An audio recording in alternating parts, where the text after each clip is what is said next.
तर आज आपण बघूया मॅमरी ग्लँड्सबद्दल. मॅमरी ग्लँड काय आहे? It is a modified sweat gland. ठीक आहे, mammary gland is a modified sweat gland. तर मॅमरी ग्लँडचं फंक्शन बघूया आपण प्रथम. याचं फंक्शन आहे production of milk and release of milk after pasteurization. Pasteurization म्हणजेच काय? Birth of child. पाश्च्युरेशनचं मिनिंग होतं चाइल्ड बर्थ. ठीक आहे ना. तर after the birth of child mammary glands releases milk, produces milk. ठीक आहे. तर function production and release of milk after pasteurization. Then mammary ग्लँडचं डेव्हलपमेंट केव्हा होते? तर at the time of puberty. Puberty म्हणजेच ऑनसेट ऑफ ज्यावेळी स्त्री किंवा पुरुष मॅच्युअर होतात त्याला प्युबर्टी म्हणतात. ठीक आहे ना.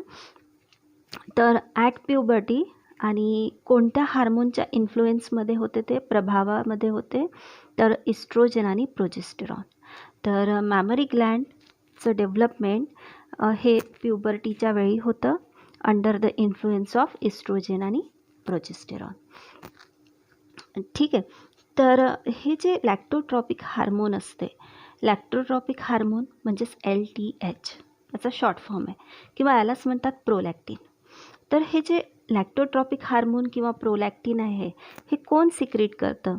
तर this is secreted by pituitary Gland. ठीक आहे ना. It is secreted by pituitary Gland. कुठे असते पिट्युटरी ग्लँड? ब्रेनमध्ये. ठीक आहे. It is secreted by pituitary Gland which is present in brain. आता हे जे लॅक्टोट्रॉपिक हार्मोन आहे किंवा LTH आहे, ज्याला प्रोलॅक्टिनसुद्धा म्हणतात, it helps in development of lactiferous tubules during pregnancy. तर इथे बघा दिसते आहे हे लॅक्टिफेरस ट्युब्युल्स. अशा प्रकारचे हे जे लॅक्टिफेरस ट्युब्युल्स आहेत ना, हे प्रेग्नन्सीच्या वेळी डेव्हलप होतात. कुणामुळे डेव्हलप होतात? लॅक्टोट्रॉपिक हार्मोनमुळे डेव्हलप होतात. ठीक आहे. बरं, तर आता आपल्याला बघायचं आहे की ही जे मॅमरी ग्लँड्स असतात, these glands are a pair. ठीक आहे. There is a pair of mammary gland. एक पेयर असते and it is a rounded structure. ठीक आहे. मॅमरी ग्लँडची एक पेयर असते. There is a pair of mammary gland. It is rounded structure present in the pectoral region. Pectoral region म्हणजेच काय? छातीचा भाग. अँटेरियर थोरॅक्स ज्याला म्हणतो आपण, तर अँटेरियर थोरॅक्स रिजनमध्ये from 2nd to 6th rib पर्यंत प्रेझेंट असते. रिब काय आहे? रिब केज है ना. म्हणजेच थोरॅसिक केज जो रिब्सनी बनलेला असतो. रिब्स म्हणजेच काय? बरगड्या. तर 2nd to 6th रिबच्या मध्ये हे rounded structure, there is a pair of rounded structure present असते from 2nd rib to 6th rib. समजलं? ठीक आहे. देन आता यामध्ये काय दिसते आहे बघा. ही जी मॉडिफाईड स्वेट ग्लँड आहे, it consist of fatty connective tissue है ना. हे सगळे जे टिश्यूज दिसतात, it consist of fatty connective tissue and it consist of, हे जे मधला स्ट्रक्चर दिसतात यांना म्हणतात ग्लँड्युलर टिश्यूज. ठीक आहे ना. तर यामध्ये 2 टाईपचे टिश्यूज असतात. एक असते फॅटी कनेक्टिव्ह टिश्यू आणि दुसरी असते ग्लँड्युलर टिश्यू.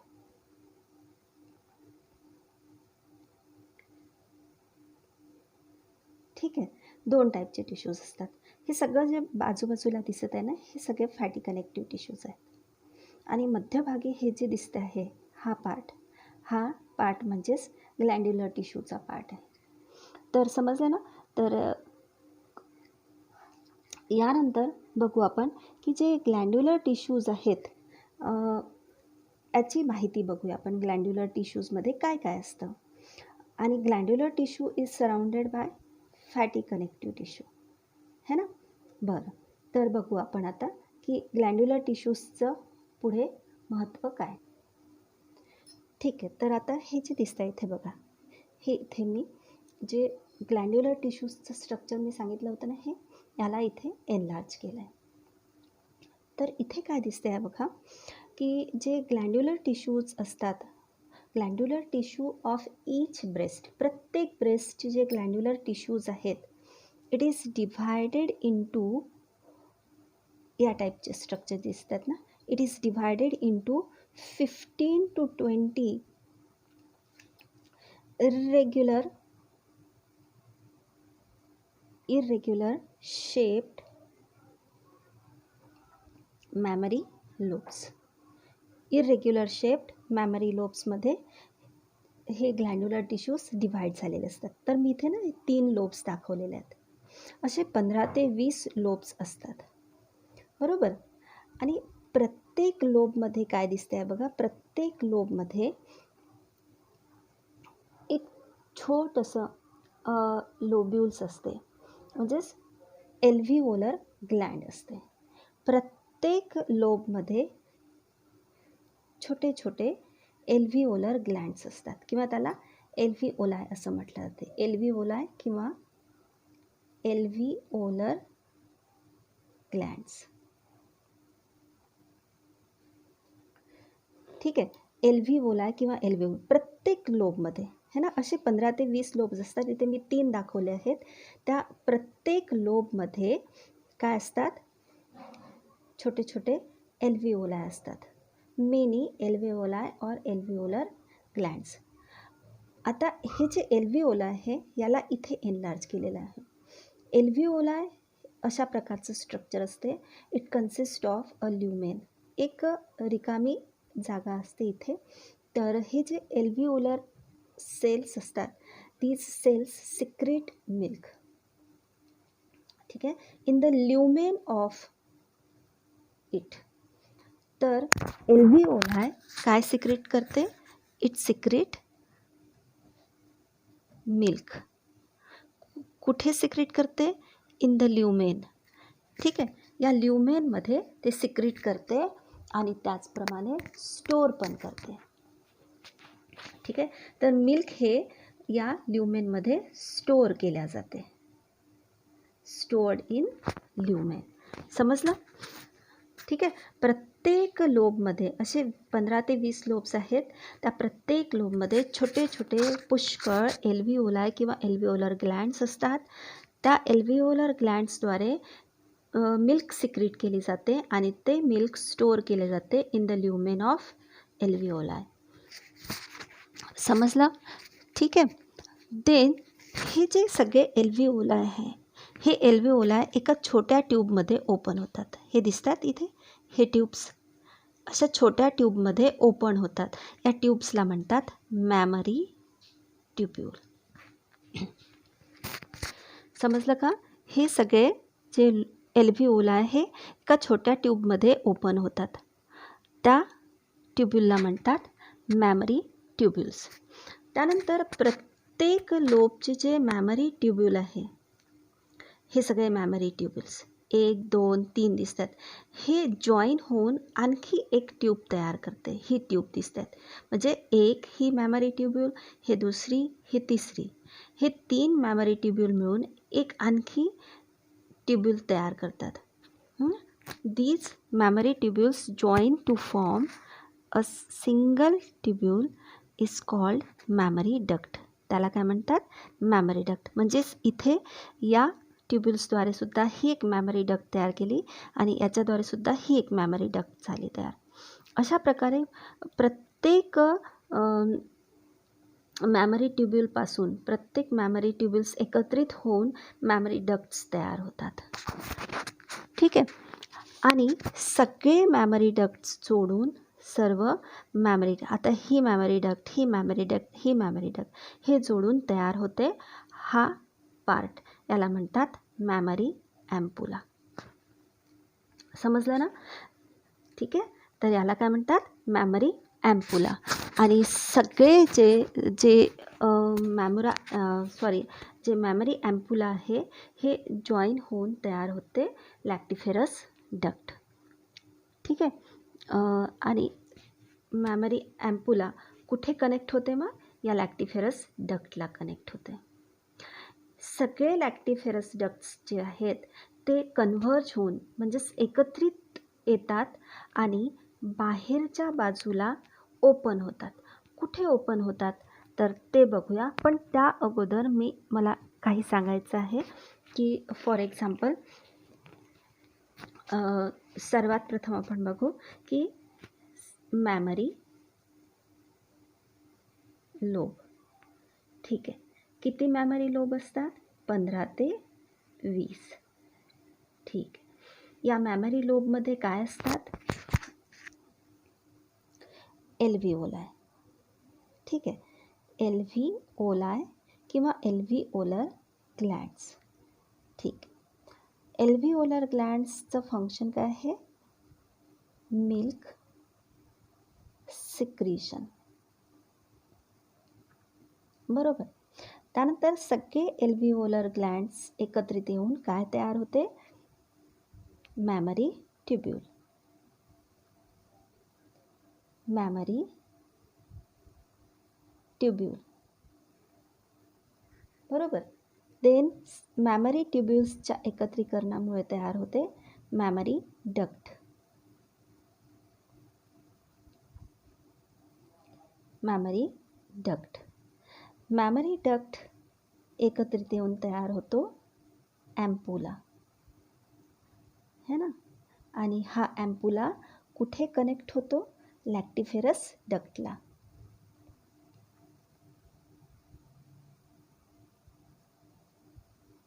आणि लॅक्टिफेरस डक्ट कुठे ओपन होते? निप्पलमध्ये.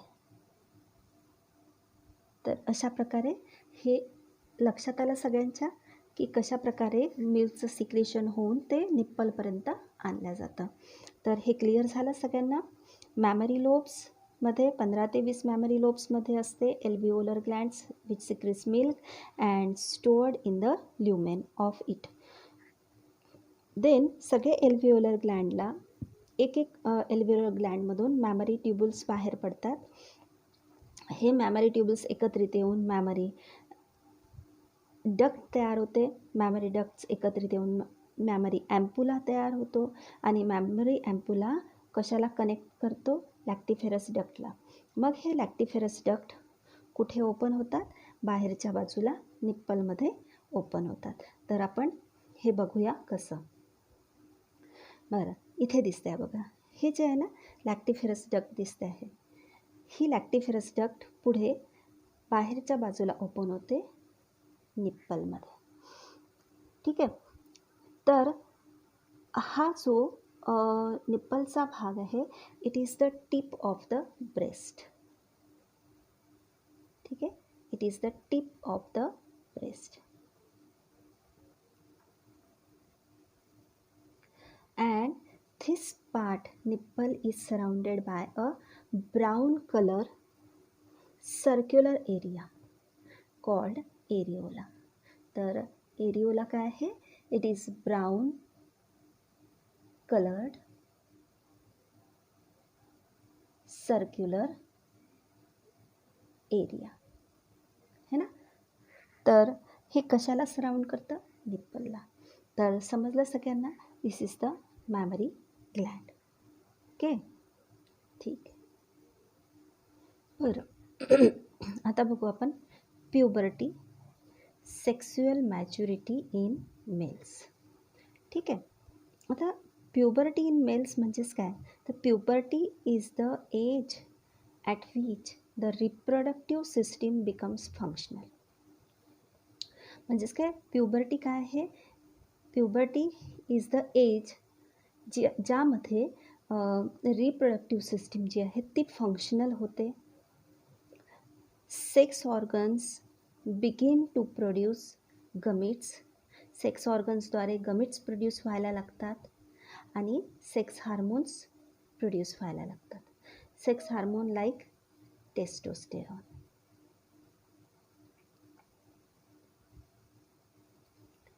समजलं? तर प्युबर्टी ही एक अशी एज आहे की जेव्हा काय होते, रिप्रोडक्टिव्ह सिस्टीम फंक्शनल होते, सेक्स ऑर्गन्स गमिट्स प्रोड्यूस करायला लागतात, सेक्स हार्मोन्स प्रोड्यूस करायला लागतात. आणि कशा प्रकारचे सेक्स हार्मोन्स? तर टेस्टोस्टेरॉनसारखे.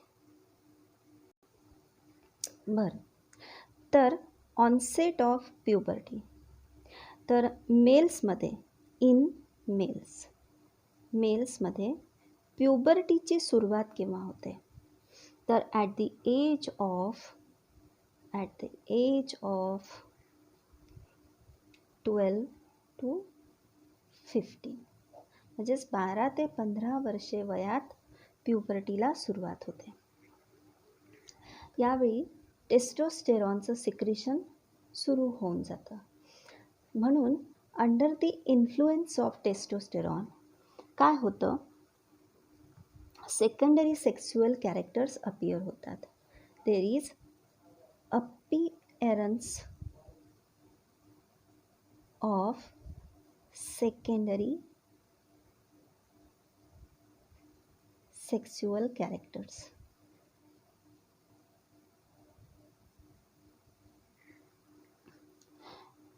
ठीक आहे. तर सेकंडरी सेक्शुअल कॅरेक्टर्स अपीयर होतात या टेस्टोस्टेरॉनमुळे. तर सेकंडरी सेक्शुअल कॅरेक्टर काय होते ते मी मागच्या व्हिडिओमध्ये सांगितलेलंच आहे की अपीअरन्स ऑफ मॉस्टॅक अँड बियर्ड, म्हणजे दाढी मिशी येणे, आवाज मोठा होणे, ठीक आहे, आणि बॉडीवरती हेअर्स ग्रो होणे, हे काय सेकंडरी सेक्शुअल कॅरेक्टर्स आहेत. तर अशा प्रकारचे कॅरेक्टर्स हे टेस्टोस्टेरॉनमुळे होतात. आणि थ्रूआउट लाईफ हे मग फंक्शनलच राहतात. म्हणजे मग जोपर्यंत त्या व्यक्तीची मृत्यू होत नाही तोपर्यंत हे फंक्शनलच राहतात. ठीक आहे. तर that is the sexual maturity in mails. समजलं ना? तर सेक्शुअल मॅच्युरिटी इन मेल्स म्हणजेच काय की यावेळी काय होते, या एजमध्ये रिप्रोडक्टिव्ह सिस्टीम फंक्शनल होते, सेक्स ऑर्गन्सद्वारे गमिट्स प्रोड्यूस केले जातात, सेक्स हार्मोन्स सिक्रेट केले जातात. कोणतं सेक्स हार्मोन सिक्रेट केलं जातं? टेस्टोस्टेरॉन. प्युबर्टीची सुरुवात मुलांमध्ये 12 ते 15व्या वर्षी होते आणि टेस्टोस्टेरॉनच्या इन्फ्लुएन्समुळे सेकंडरी सेक्शुअल कॅरेक्टर्स अपीयर होतात आणि ते थ्रू आउट द लाईफ मग तसेच राहतात, फंक्शनल. ठीक आहे. तर हे झालं puberty, sexual maturity in mails. यानंतर बघू आपण प्युबर्टी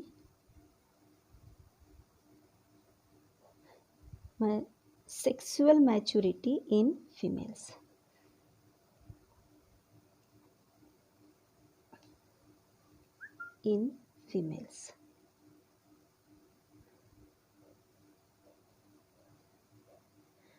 तर याच्याबद्दल बघूया आपण. तर यामध्ये काय होते की फिमेलमध्ये सुद्धा रिप्रोडक्टिव्ह सिस्टीम जी आहे ना ते फंक्शनल होते. रिप्रोडक्टिव्ह सिस्टीम जसं मेल्समध्ये पाहायला आपण बिकम्स फंक्शनल. ठीक आहे. तर यामध्ये काय होते की जसं रिप्रोडक्टिव्ह सिस्टीम फंक्शनल होते, यामध्ये रिप्रोडक्टिव्ह जी सायकल आहे, मेन्स्ट्रुअल सायकल आहे, तिची सुरुवात होते. There is onset of menstrual cycle. Menstrual cycle म्हणजेच काय, मंथली सायकल म्हणतात, which is also called menarche. याला मेनार्क असं सुद्धा म्हणतात. तर ही केव्हा आढळून येते? तर it occurs at the age 10 to 14 years. 10 to 14 years. 10 ते 14 वर्षाच्या मध्ये कधीही फर्स्ट मेन्स्ट्रुअल सायकल सुरू होऊ शकते. ठीक आहे ना, समजलं. तर ज्याप्रमाणे म्हणजेच काय की अशा प्रकारचं जे सायक्लिक चेंजेस आहेत रिप्रोडक्टिव्ह सिस्टीममध्ये ते मेल्समध्ये कधीही दिसत नाही. तर मेन्स्ट्रुअल सायकलमध्ये काय की सायक्लिक चेंजेस आढळून येतात. मेन्स्ट्रुअल सायकलमध्ये काय सायक्लिक चेंजेस ऑकर्स है ना. आणि या सायक्लिक चेंजेसमध्ये वेगवेगळे स्टेजेस येतात, ते आपण नेक्स्ट टॉपिकमध्ये बघणार आहोत. तर इथे काय होते की जे मेन्स्ट्रुअल सायकल आहे ही सायकल मेन्स्ट्रुअल सायकल कंटिन्यू होते, continues up to menopause.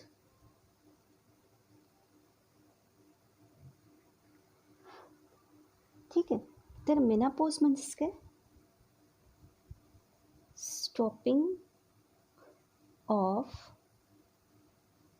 Menarche. Menarche इथे बंद होऊन जाते, म्हणजेच मेन्स्ट्रुअल सायकल इथे बंद होते है ना. समजा ती at the age of 10 years सुरू झाली असेल तर at the age of 45 to 55 menopause होतं, तेव्हा ती स्टॉप होते. समजलं ना. तर मेनोपॉज केव्हा होतो? It is normally happens at the age of 45 to 50 years. तर menopause happens at the age of 45 to 50 years. ठीक आहे. 45 ते 50 वर्ष वयामध्ये मेनोपॉज आढळून येते. समजलं ना. मेनोपॉज केव्हा आढळून येते? मग काय की जी मेनार्क आहे म्हणजेच मेन्स्ट्रुअल सायकलला सुरुवात होते 10 ते 14व्या वर्षी आणि बंद होते मेन्स्ट्रुअल सायकल 45 ते 50व्या वर्षी, ज्याला मेनोपॉज म्हणतात. बरोबर. तर इथे आपण असं म्हणू शकतो की the period from menarche to menopause, the period from menarche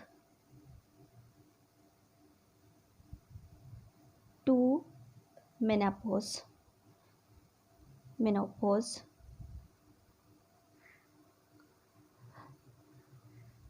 is the reproductive age of female.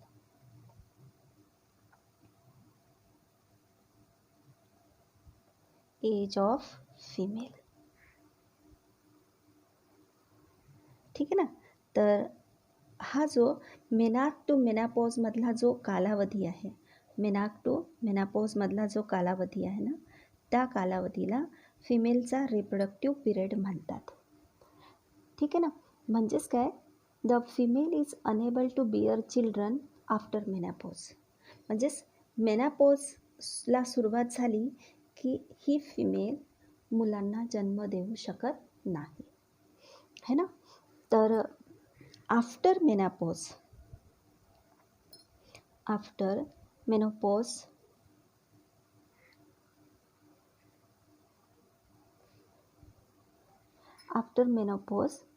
the female is unable to bear children.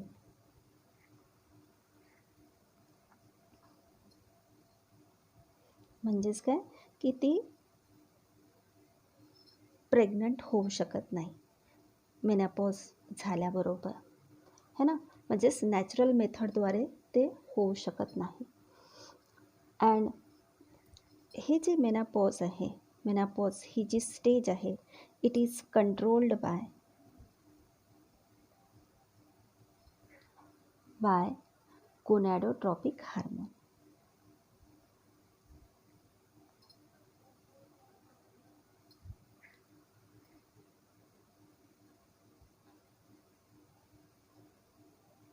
समजलं? तर आलं लक्षात की फिमेलमध्ये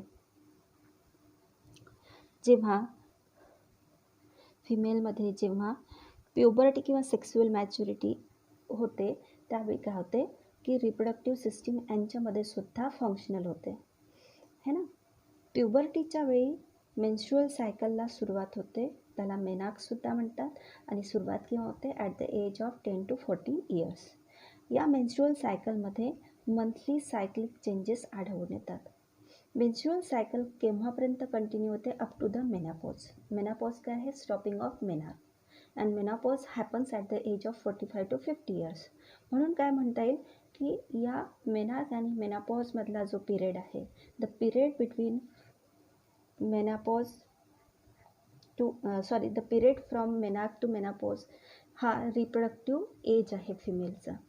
after menopause female unable to bear children, म्हणजे ती मुलांना जन्म देऊ शकत नाही. आणि menopause is control by what? Gonadotropic hormones.